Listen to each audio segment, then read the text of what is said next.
nadakpan sa kapulisan kining duha ka mga lalaki sa yung buntag kagabong adlaw tungod matud pa nining alegasyon nga may kalambigitan nining pagpanulis no kining robbery with force upon things o man kini dali nga aksyon dito sa Puro Municipal Police Station. Ang kining insidente nagsugod din adtong report sa usa ka babae nga public school teacher sa Esperanza Elementary School sa Barangay Esperanza, Puro, Cebu niadto nga Enero 17. Nawa matud pa kining usa ka unit sa Acer nga laptop nga itom ug ang charger niini nga nagkantidad dig mga 30,000 pesos. Kini nga laptop gipanag-iya kini sa Department of Education ug gikuha gikan matud pa ngadto sa drawer sa classroom niini nga duha ka mga kawatan human madawat ang report. Nagpatuman dayon og hot pursuit operation ng kapulisan.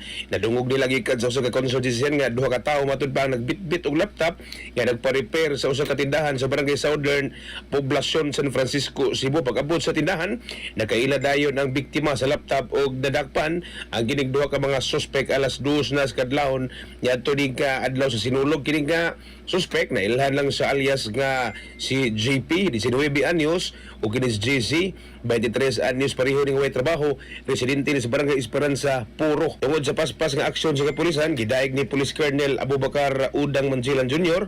ang Provincial Director sa Cebu Police Provincial Office ang paspas nga aksyon sa kapulisan o kooperasyon ngadto sa komunidad. Gihawhag usab gihapon sa Cebu Police Provincial Office ang publiko nga mo report gyud dayon sa mga kini ang sama niining kadudahan nga mga kalihukan aron mapadayon ang kalinaw ug seguridad sa maog dapit. Mga katropa, ayo kalimot magtumarog santon vitamin C, ang alkaline nga vitamin C. Alang sa nagayusa Pilipino para sa Pilipinas, inyong katropa, June 14, XFM News.